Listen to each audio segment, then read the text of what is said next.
What is up, everybody? Welcome to another episode of Den of Geek presents Marvel Standom Live. I am your host, Mike Cicchini, and with me for all time and always, I have Den of Geek TV editor Alec, Den of Geek News and Features editor Kirsten Howard, and once again, special guest. Like, this is becoming a habit. We're going to have to change that title soon. Pop culture writer, critic, and Den of Geek contributor, Joe George. And as you folks probably know, we are breaking down the season, possibly series finale of Moon Knight this week.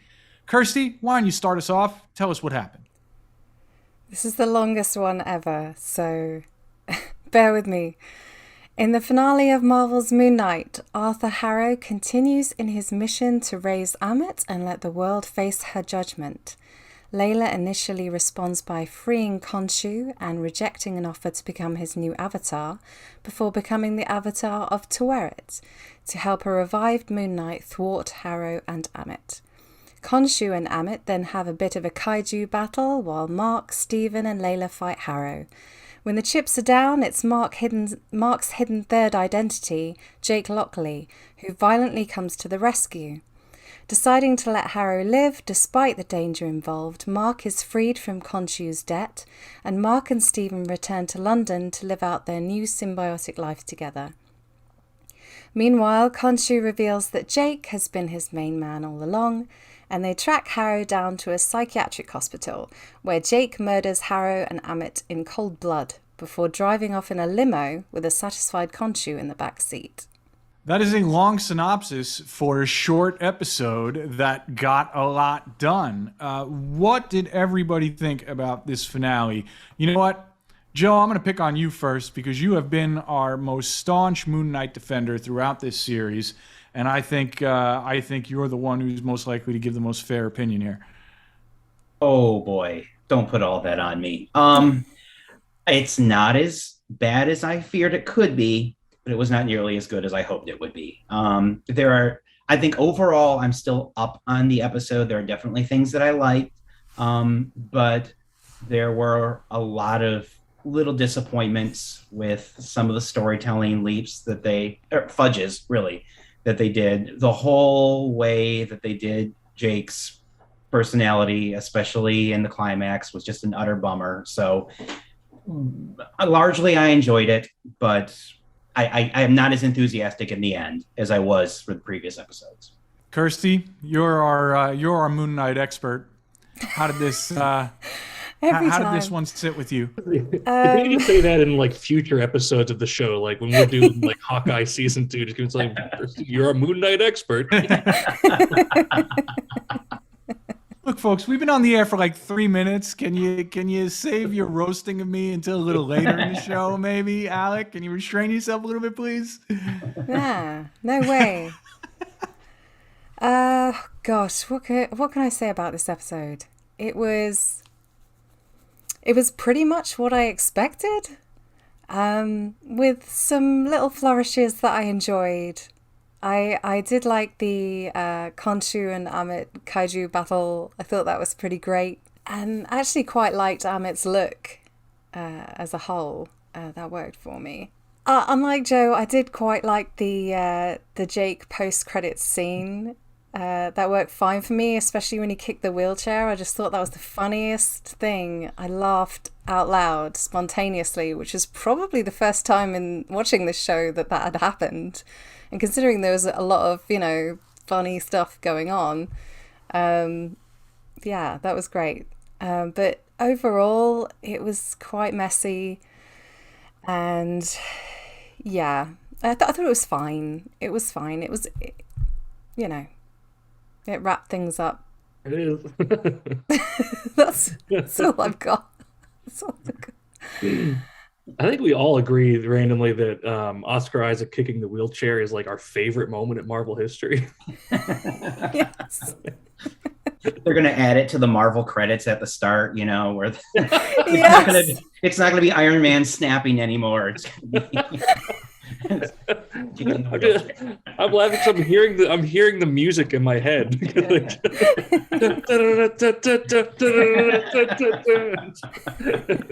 Oscar Isaac kicking a wheelchair in the M in Marvel. Alec, my brother in Moon Knight hate. How about you? Did this did this turn the tide for you at all? No. But I also have to be like honest and fair to Moon Knight. Like, for me, a lot of times in the TV world, people like to use the phrase like, did it stick the landing? And as somebody who has been a TV nerd forever, like way before the streaming era, way before we binge stuff, like back when we would watch things on a week, like 30 episodes of a season on a week-to-week basis. Everybody kind of had an implicit understanding that the journey was the important thing more so than the ending. So with that in mind, like there's not really anything that Moon Knight could have done to have won me back in this finale. So having an expectation going in that it could have done absolutely anything to have made this journey worthwhile was kind of a losing battle. I will say it did give me a little bit more than what previous episodes have. At least, like, I humbly requested spectacle last week, and I think it's fair to say that it delivered a spectacle with an Egyptian god kaiju battle. But no, for the most part, the same issues persist where things just like kind of happen on this show. Like it just feels there's so many elements at play, but it feels that so few of them actually matter or are actually entertaining or fun to watch. This may have ultimately been my least favorite or second least favorite MCU show, only Falcon and Winter Soldier also in the discussion. Sorry, everybody. It sucks. I think you're high if you think this show is better than Falcon and Winter Soldier, which was admittedly messy, but like, I'm with you. There was nothing this show could have done at this point after those previous 5 episodes. I will say this episode looked great. Like, I know we gave a lot of the CGI a hard time in earlier episodes.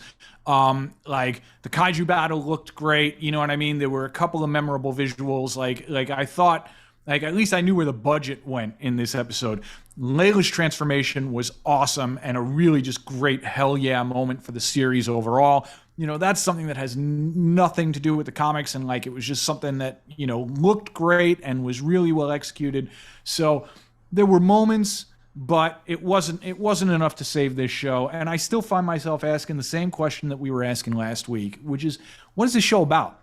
Like who are we supposed to care about at the end of this show? Like what does this do? Like, do we want more time with these characters? Like does this affect the MCU as a whole?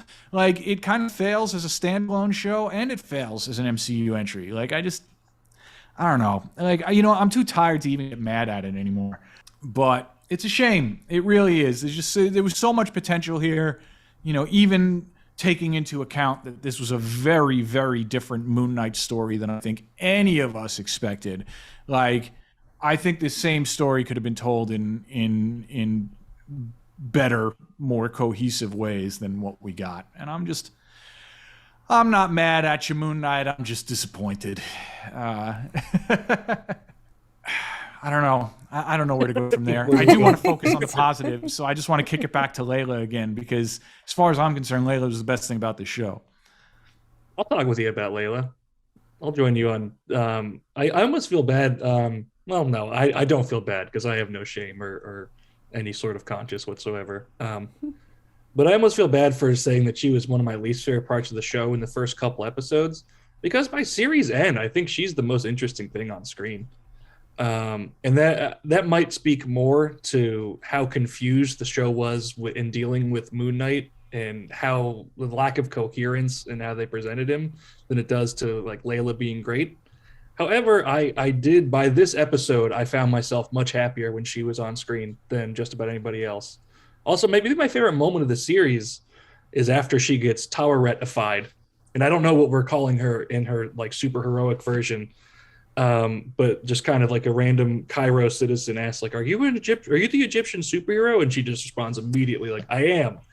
And I like that because that's cool, and it's also cool when, like, if you think about the geopolitical makeup of the Marvel Cinematic Universe, there are like 150 American superheroes, and then like who knows what's going on in the rest of the world. And I feel like that small moment just kind of captured a nice sense of like hope and exaltation from like Northern Africans. Like, oh God, thank God we got one. Like 400 of us just had our purple souls ripped out of our body, and we have no idea why. But here's this Egyptian woman come to save the day. That was cool. I like Layla. I'll give the show that for sure. Yeah, and it's fun that there's no comic book precedent for that particular character. So it feels like the MCU going in its own direction, kind of being its own separate thing. And I agree with Alec that was a Superman type moment of a affirming superhero, yes, I am sort of thing that felt earned. And I was extremely happy to see. There is the chance that in the comics, there is a surprisingly a large amount of Egyptian-based superheroes and villains. Maybe we'll get Oscar Isaac back as Apocalypse once the X-Men end up in the MCU, and so they can fight each other again. But yeah, I'm with you that she was great. She's the breakout character. I hope that she gets her own series or at least more attention later on, even if we never see Mark and Steven again. I'll talk about this a bit more later, but I think this show has been at its best when it's moved away from the comics. Or I can talk about it now. Should we just do it now? I just feel like I just want to get it off my chest. Like, I find it tricky to watch the show as a fan of Moon Knight for several reasons. One, the comics did a much better job of making Moon Knight cool than this show did. That's just a fact.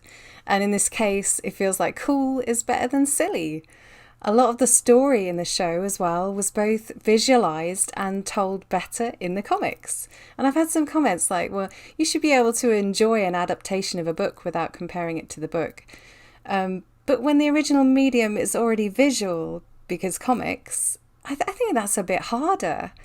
And on Standom, whenever Mike's turned the conversation over to me as the Moon Knight expert, which we laugh at now, you'll notice that most of the time I end up talking about where the show and not the source material works and doesn't work for me. And I've done it for those reasons, because it feels largely unfair to the show to compare it to the comics. But as much as I've tried to avoid being like, this isn't as good as the comics, at this stage, perhaps I do expect MCU films and shows to improve on the comics they're adapting. Civil War is a much, much better film than it is a comic. Ragnarok doesn't slap because of the elements taken from Planet Hulk or whatever. Really, it's all the other stuff. When the MCU moves away from being comics accurate in its stories, it arguably blossoms. So the parts of this show that moved away from the comics were the parts that hit me right, I think. The reimagining of Mark's backstory to explain how Steven came to bleed into his life, the teasing of Jake as a more malevolent force, turning Marlene into Layla, and what they did with Layla in this final episode was, all these things were great for me. And Khonshu just simply works as a huge dick both on and off the page, but overall, this show was just messy. Some things flew, others didn't. And I think we've talked about them all at length now. Yeah, look, I have to agree with all of that, except, the changes to Moon Knight himself are so great, like, as to make this character almost unrecognizable. And in this is the first time in the history of the MCU. I initially felt a little bit like this with Eternals, and then I softened on Eternals. But there have been bad Thor movies, right? There was a bad Iron Man movie, personally, I don't think Captain Marvel is a great movie. But in all those cases, the characters themselves, you say, okay, look, this wasn't a great outing for the character, or this wasn't a great outing for the MCU, but the character itself is so well formed and is so compelling, that I want to see more of this character, and I want to see more of this version of this character, and I want to see more of this actor's vision of this character. Moon Knight is the first time in MCU history I can categorically say that I do not want that. Like, and you're right. Historically, when the MCU deviates from the comics, it's better. And we're going to talk about this again on Friday when we do our Doctor Strange in the Multiverse of Madness show, right? Which is another, like, you know, which bears very little resemblance to Marvel Comics in general. And it's great. It's awesome. But, like, Moon Knight to me feels like, does anybody here, all right, so some folks in the audience, and I know Joe is going to know this. Joe's smirking like he knows what I'm about to say, and I'm I have worried no he idea. does. I'm still smiling thinking about Doctor Strange. So Okay. Like, I feel like when Marvel launched the Ultimate Comics universe, and the initial mission statement of the Ultimate Comics was like, okay, we're going to streamline these characters, make them more palatable and sensible for new audiences. And it worked, and worked really well for a couple of years. And then they kind of ditched that mission statement, and it just became the place where they just did stuff differently. And you got a whole bunch of like throwaway garbagey versions of characters because you had writers just going like, we're just going to make this different. You know what I mean? That's MCU Mark Spector to me. Sorry. Yeah, I can't argue with that. As much as, and this, I take Alec's point about, and I appreciate his point about the journey being the enjoyment, because I don't regret the previous 5 episodes. I kind of stand by what I said about them and enjoying Stephen and Mark, and that kind of for the hook for me, that about a good man finding out he wasn't a good man. And when I talk about kind of my disappointment with the climax, it comes down to the way that they sort of resolve that you have at the very end there, when Mark is getting ready to kill Khonshu. I don't see the connective tissue between what Mark learned from Stephen, or even how Stephen is involved in that decision to not kill Harrow. Rather, I misspoke. If the show was what it was for me, at least up until this point, which is the whole question of, is Stephen a good person? What do you do with this whole Mark identity? Then that scene didn't pay that off at all. That felt like we've got the end to Mark's arc, but he wasn't really the character that we were following, at least the first 2 episodes. He kind of came in late and was more of a shadow to Stephen. And so giving that to him was, I think, a real narrative problem. And I think I misspoke earlier too. I love the Jake post-credit sequence. What I had a problem was with using Jake to get out of a jam and having it happen completely off screen. Ooh, yeah. That we have how are we going to get out of this moment? And then we do the Flash thing, and then he's out of the moment. That was such a cheat. Like, I understand in theory how you could make that work and be cool, but in execution, that was a real bummer. And again, took away from the things that really interested me in the character. So I would be up for another Moon Knight series. I would sit down and watch it, but I do not blame anybody who's coming at it like you are, Mike, where it's just like, I'm done with this character, because I feel let down here at the end. And they used that cheat as well in, was it episode 3, where he killed Harrow's henchman, and they cut away. So they didn't have to show the violence that Jake is clearly capable of. And so it feels like, okay, well, you've used that twice now. I don't love it, but I get it. This is a Disney Plus series and you've had to find a workaround. All right. But why are Mark and Stephen not interested in uncovering the mystery of why they're blacking out and murdering people, like slaughtering? There's no resolution to that whatsoever. In fact, they just get on with their lives and don't seem interested in... they just leave it. Like, also, I find it Kirsten, infuriating. You combine those 2 points of what Joe just said and what Kirsten just said, like moments after that an unknown personality just slaughtered a whole battalion of Harrowites. That's when Mark is like, you know what? I'm not going to kill Harrow. I've learned my lesson. It's just like the internal logic just shifts so violently from scene to scene. And I think the most frustrated I have ever been at a Marvel property is when Mark says, like, I'm not going to kill Harrow. And I don't have like a bloodlust. Like I don't view like I'm not like I like it when my heroes learn silly little moral lessons. But like the time has long passed for Harrow to be dead. They've killed dozens, if not hundreds of people at this point. I don't understand why Harrow is a bridge too far. Especially considering this is not a line that Mark, by his own admission, is averse to crossing in the first place, you know? So yeah, like I just don't get it. I don't understand. I mean, I know what they're trying to get at, because 5 minutes before that, we had Mark deliver that absurdly saccharine line to Steven about, you were always my superpower. Like, if this was a comic and I was reading that, like, y'all ever hear people talk about wall bangers, right? Like a comic that's so bad that, like, you know, you fling it across the room and it hits the wall. That was a wall banger moment if this was on the printed page. And so it's like, yeah, I get they're trying to bridge the gap here.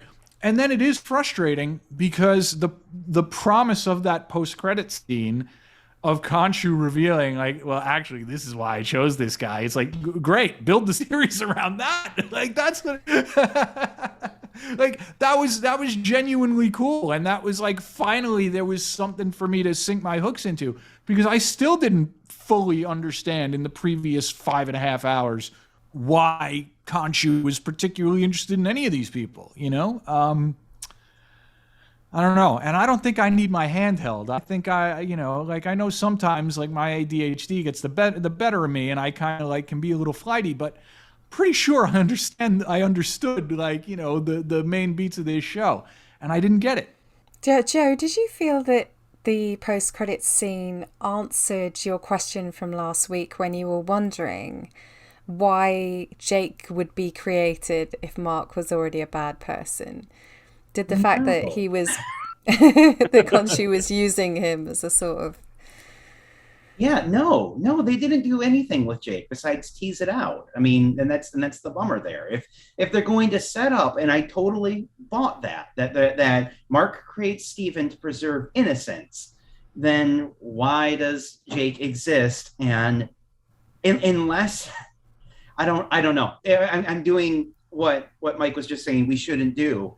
I'm trying to do the work of the show for it by connecting the dots that it didn't seem bothered to connect. No, I have no idea why Jake exists, where this other identity came from. I have guesses, but I shouldn't have this many wild guesses at this point of the show, why such a major thing exists. And, you know, it wouldn't bother me if there were just the couple of hints toward there being a third personality like we got in the first 5 episodes, and then at the very end you get the stinger that there's a third personality. But again, to bring him into the climax of the show and then not show, that was just so lazy and so upsetting that they pushed him to the front like that, only to not actually bother with him.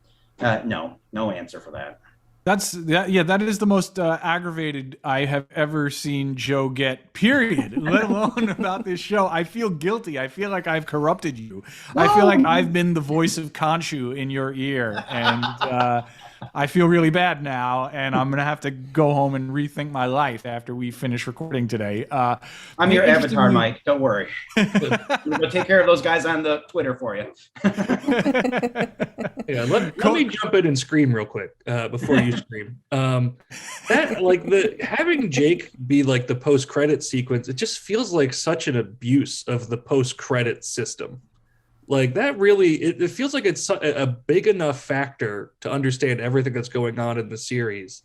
It deserves pre-credit treatment. Like, let that be the final scene, and then we'll move on to something even weirder for a post-credit. And it also kind of hammers home how disconnected this is from the rest of the MCU, which is not necessarily a problem. Like, it could have still been good that way. But the fact that they kind of jettisoned something that should have conceivably been the climax of this whole episode and series to post-credit status, I feel like speaks to the fact that it's really disconnected and didn't really trust its own story that much. Code Monkey in the comments brings up something interesting, though, and he says, I took Steven not killing Harrow as just kind of like telling Khonshu, screw you, do it yourself, because it is a slippery slope, whereas like there's always going to be somebody else who deserves it. And I think that's fair. I do think that's fair, and I think, you know what? A reading like that is probably the correct one and probably what the show's intent was, but it is frustrating given given the fill in the blanks moment that came right before it. So yeah, I get it. Can I go back and defend the romance scene between Steven and Mark? Welcome to try. Sure. You're my superhero. That part totally worked for me. I love that because it did feel like all of a sudden this became a romance story, and I was waiting for him to say, "You complete me" at the end of it, And one of the things that kept me interested in this show is the sort of mental health element and I do like the way that sort of resolved this idea that Mark is not broken because of his mental state. He is not somebody that needs to be sedated or fixed, that he's figured out how to be him with the way that his brain worked. And I got that in that scene. And I know you're always on iffy ground when you make something that some people interpret as a disease or something like that into a superpower. You don't want it to be like that last Predator movie, which handled that sort of issue terribly. But I found it genuinely moving when he said that you were my superpower, because I buy that in the show, that yeah, the way that his brain works does have value, and the way that his brain works and looks at things and interacts with the world differently has been an advantage for him that other people don't have. And so I'm fully in defense of that scene. See, now I feel bad again. Now I just feel like a jerk again. You came here to rant angrily about Moon Knight. And you've just been thwarted every step of the way. I have been. And you know what? Maybe this is what I deserve. Like, that's fine. I'm prepared to accept it. I agree with your conclusions and interpretations of that. Like, I like that that's what the show is communicating. I still feel like, again, the route they take to get there is just kind of perfunctory. I'm not 100% certain why Mark and Steven have their come to Jesus moment. Like, I can't pinpoint an exact moment in which Mark understands the value of having like a second personality as a buddy. I also don't understand the mechanics of why they're allowed to not be dead anymore. Like, it's just like anybody who achieves self-actualization in the Egyptian underworld is allowed to leave. It just feels weird that like Mark and Steven would be the first in the entire history of humanity. And like, it doesn't take a lot of work on a storytelling level to establish that. Like, you could have just had like Towerwet said in the previous episode, like, if you find the scales of friendship or whatever. But no, they literally, he just like finds him in the dirt. They like clasp hands, and that's it. Death is defeated, baby. It's over. Like, yeah, it just, there's not enough mechanics underneath the feelings for it to work for me. I still can't believe that Ethan Hawke decided that this was the one. This was the role in the MCU that he was gonna, I'm gonna use the phrase again, pop his cherry on, or I'm still very confused. Like, he's great in everything, don't get me wrong, but this feels like quite a thankless villain role for him, ultimately. Should have been Doctor Strange. Ooh, I never thought of that, but yeah. You know what? Was always my dream. Around on Cumberbatch's Doctor Strange. Don't make me. Yeah, and folks who've watched this show for a while know that I have not been the biggest fan of Benedict's Doctor Strange, and you will see on Friday I have been converted. Like, I have seen the light. So it's not all negativity, I promise. You guys want to see what we look like happy. Like, definitely Yes. come back for the Doctor Strange show. Come back to Twitch on Friday, same time, 2 p.m. You're going to see some overjoyed people. I mean, maybe There it maybe is. not me. Maybe I'm the wild card this time because I haven't seen It's it yet. true. But Kirsty may be taking my curmudgeon yeah, role on maybe I'll Friday. see We it shall tomorrow. see. Yeah, I'll see it tomorrow, and maybe I'll hate it. But I think it's really unlikely. I could get behind everything Joe said about, about my wallbanger moment there. I guess if it ended with Mark then kind of behaving like a whole person, rather than continuing to play the split for laughs and like switching back and forth between the suits, like, like you would when you're playing a Mega Man level or something. Like it was just, like it just like I don't get it. Like you can't I don't know. Like it just feels like neither end of the character is served there, but I don't know. I'm belaboring the point. I apologize. Jake is really the big ultimate reveal of the episode, right? Because Mark and Steven make peace, but there's still Jake floating around out there. The fact that they end on Jake means that like this is what showrunners consider to be the next hurdle for Mark, and thus the next evolution of the show. Where do we go from here? Well, the first place we need to go is that Layla's got to come back as a superhero. Yes. She gets her own show, or she joins the Avengers, or whatever she needs to do.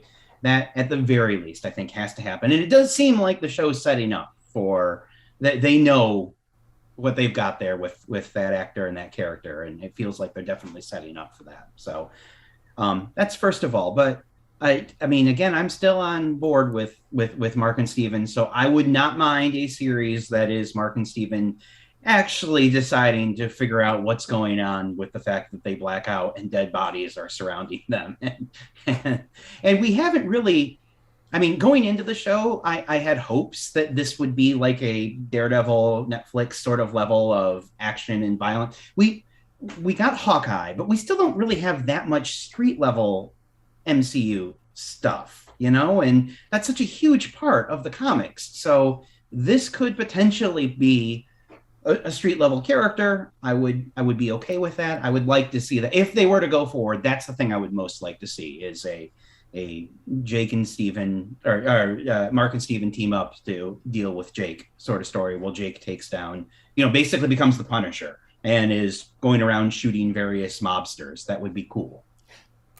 I said this earlier, actually, that this is kind of Marvel's way of perhaps doing Punisher without the Punisher, because when we leave, Moon Knight himself is a villain, right? A cold-blooded murderer. Because I thought that's... I'm struggling to make my point. I'm really tired. It's like almost 8 p.m. here. But, at the end of the show, Mark and Steven go off and they think that they're free of Khonshu. So they're getting on with their lives as far as they know, and clearly aren't interested in investigating the situation any further, which is very baffling. But so where we leave Moon Knight is that he is a villain in the MCU at this point, right? Because he's Jake Lockely, and this version of Jake Lockely is dangerous and a killer. So yes, as Joe said, they can use him as almost a villain or a very strong anti-hero if they wanted to in the future. I don't think there should be a season 2 of this show though.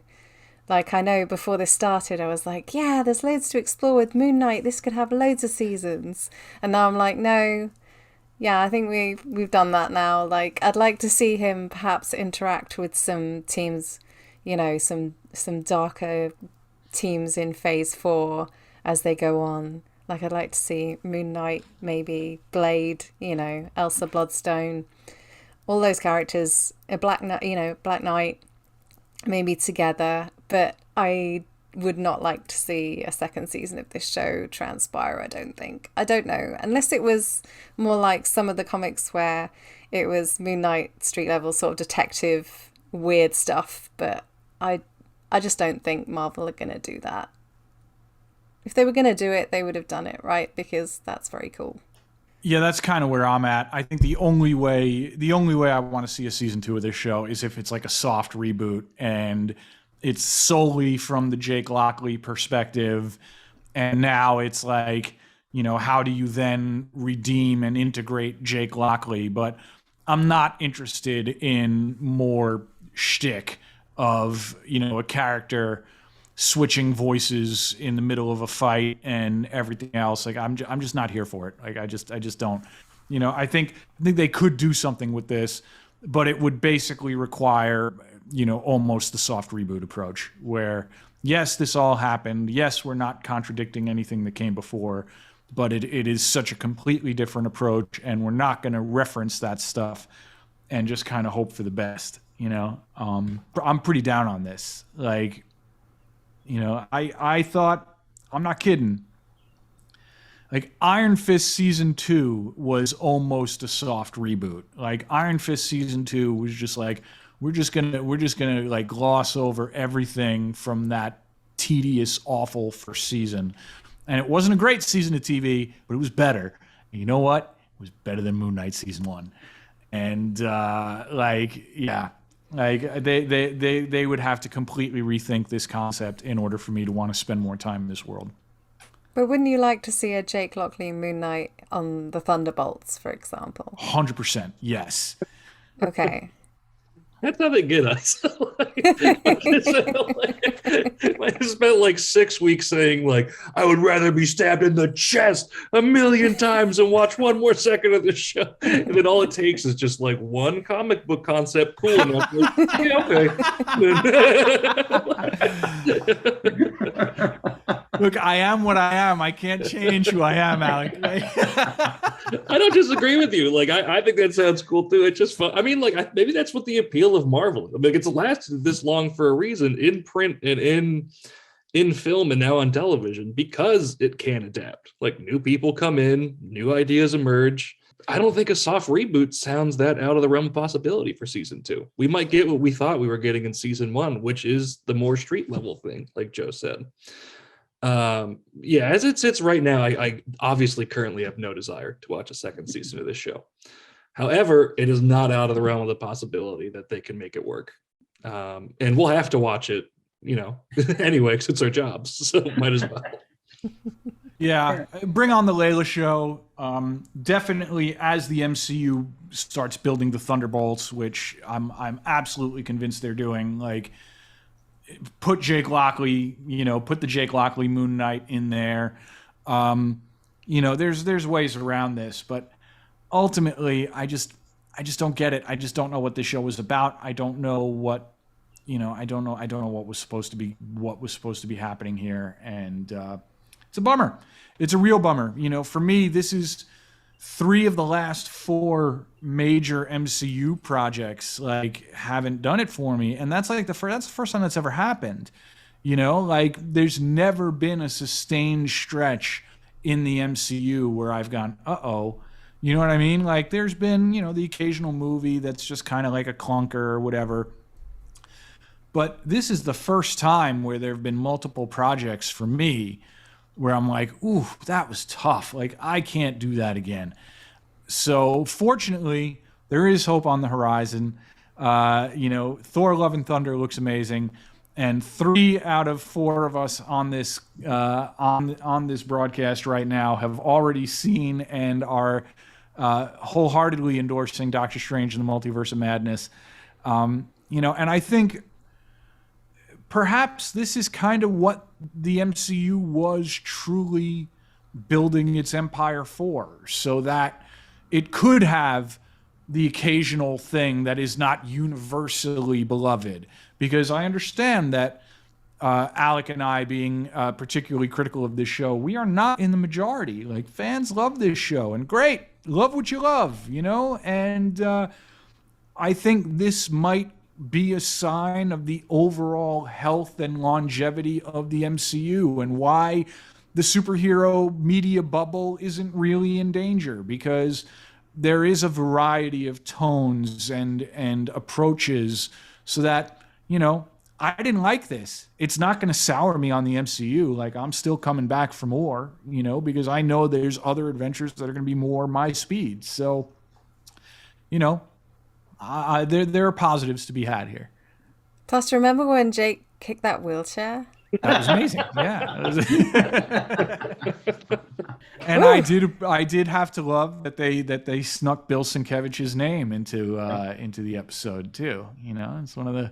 I'm not sure. I meant to do my homework on this right before the broadcast, so folks may have noticed the psychiatric ward that Jake busts Harrow out of before he, you know, busts him out of this plane of existence is the Sienkiewicz Psychiatric Hospital, which is named, of course, for brilliant, you know, generational talent Bill Sienkiewicz's. Wow, look at Andrew, our producer, like right on top of this. Like, and Bill Sienkiewicz's is, of course, a brilliant generational talent, and I think he might have been the first person to draw a Moon Knight story with Jake Lockely in it. And if that is the case, that's just like an Easter egg on top of an Easter egg, and a real kind of gold star for that one with this show. So, you know, it's not. I just love seeing comic creators getting their due, and I hope they're all getting paid.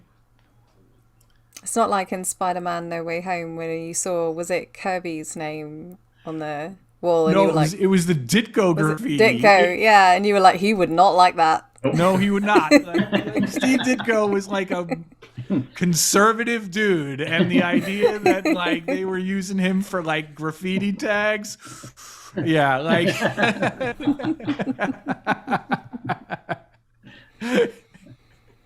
yeah, can you imagine? Good Lord. Anyway, unless anybody has the final thoughts, I think this is it for not this week's Marvel Standom, today's Marvel Standom, because we're doing double duty this week, folks. That is it for Moon Knight. It's over. But we are doing double duty. As I said, we will be back again on Friday, May 6th.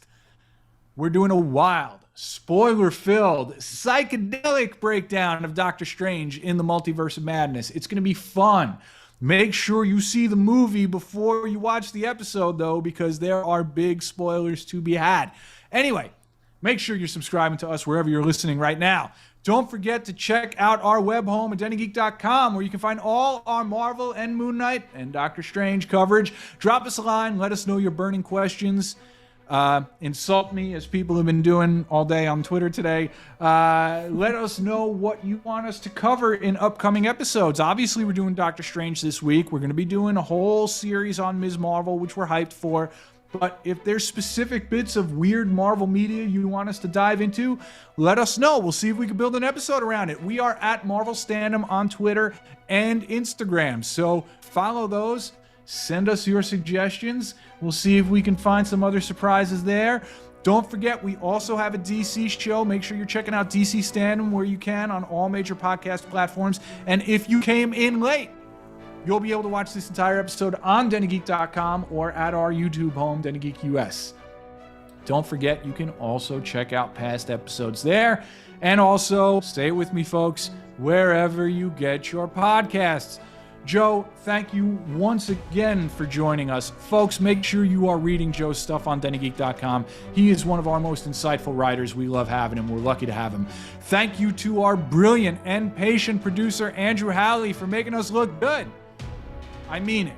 Thank you to Den of Geek social media coordinator Lee Parham for making sure you all behave yourselves.